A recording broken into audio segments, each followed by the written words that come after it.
I had to go on a business trip and ended up renting this Airbnb in a quiet neighborhood. The place was just a small attic room in a house owned by a man. It seemed like a great deal.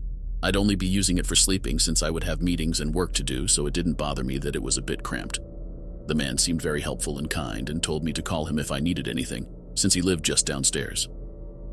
The first night I spent there, things seemed all right. I got settled in, and after a long day of meetings, I was ready to get some rest. I started hearing sounds coming from the walls around my room. It was as if something was shuffling around. My first thought was that it was an animal and that I would go crazy if I couldn't get my sleep because an animal was keeping me up at night. I closed my eyes, trying to push the noises out of my mind, hoping to get a good night's sleep before another busy day. And I did.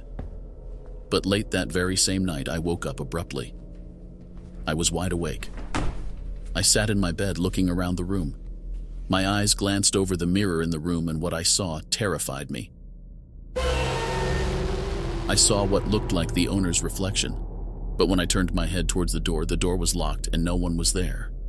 At this point, I was so scared that I just froze in place and listened to all the sounds around me, including my own heartbeat. I thought at this point I had to call the owner to see what was going on. I took my phone and found his number and called him. 2 seconds later, a phone from just outside the door was ringing.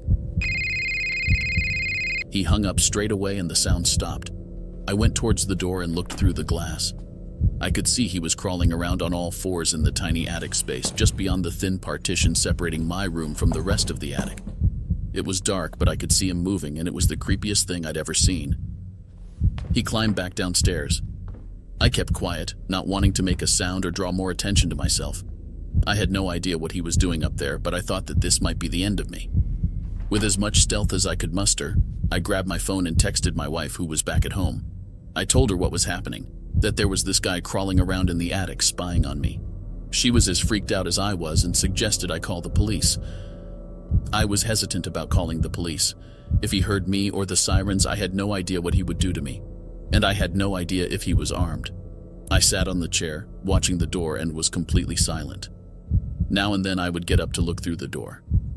I was waiting for the right moment to get out of this hell. Even though I couldn't see him through the door and the sounds had stopped, I was still skeptical about going out there. Time passed and I approached the moment I had to leave for my meeting. I decided to cautiously but casually walk out, like I had no idea what happened during the night. When I got downstairs, the man was in the kitchen. He just looked at me while smiling and told me to have a great day. Without saying anything, I just walked out, and I sure as hell didn't return to that place.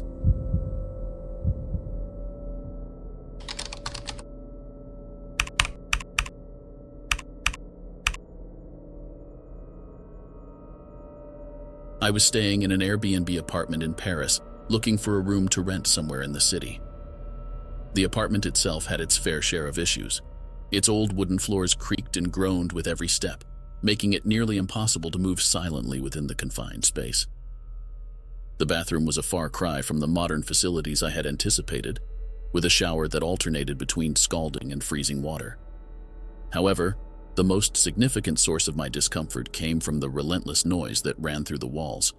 The apartment next door was undergoing an extensive renovation, and the construction workers seemed to have taken it upon themselves to start their drilling and hammering at the ungodly hour of 7 a.m.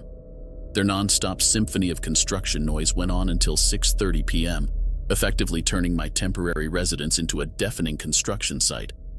The couple residing in the apartment above mine had recently welcomed a newborn baby. The walls and ceiling were as thin as paper, and I could hear the baby's cries in the early hours of the morning. After a particularly promising interview for a room to rent, I returned to my apartment. However, as I opened my suitcase, my clothing had been rifled through. I checked the secret compartment where I had hidden my extra cash. Of course, everything was gone. It was empty. €300 that I had intended to use for my upcoming adventures in Paris, stolen from my belongings. My $2,000 laptop and other expensive belongings remained untouched. I had been locking the apartment each time I left, and upon my return, the door had always been locked. So, as you might have put together by now, someone with a key had let themselves in.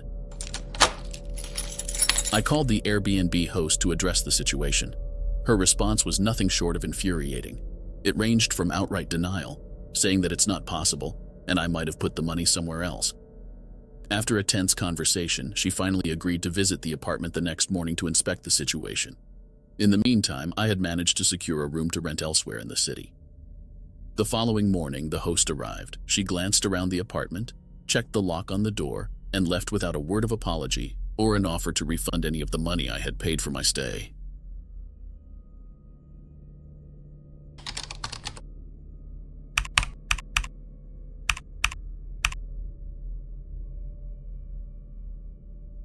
My fiancé and I was staying in an Airbnb in New York. When we first arrived at the place, it was just a regular run-of-the-mill apartment. You know, your standard cozy living room, kitchen, bedroom, and the like. But there were a couple of quirks that left us a bit unsettled right from the start. One of the first things we noticed was the lack of light in the place. No light bulbs in the lamps, and even the ceiling fixtures were bare. My fiancé, always quick to voice his opinions, remarked that it would be so much cozier with a bit more light. I mean, who wants to stay in a dimly lit apartment, right? So the last conversation we had before leaving the room was about how weird it is to rent out an Airbnb without any light. We didn't think much of it at the time and decided to head out and explore the city. New York's got so much to offer. So we got home late that night. My fiancé had already prepared the flashlight on his phone so we could find our way to the bed. We went in and went straight to bed. When we woke up the next day, our plan was to explore more of the city. While I was showering, my boyfriend yelled my name. Not in the way if he was just going to ask me something usual. He straight up yelled it with a sort of fear in his voice. I got out and he pointed at the ceiling. The first thing that hit me was the light. The ceiling was lit up with bulbs. I looked around and saw all the other lamps had light bulbs as well. We searched for signs of entry, but there was no sign of break-in. It was more than a little scary. We figured maybe the landlord or whoever owned the place had come in while we were gone. They hadn't given us any indication they'd be visiting during our stay, though.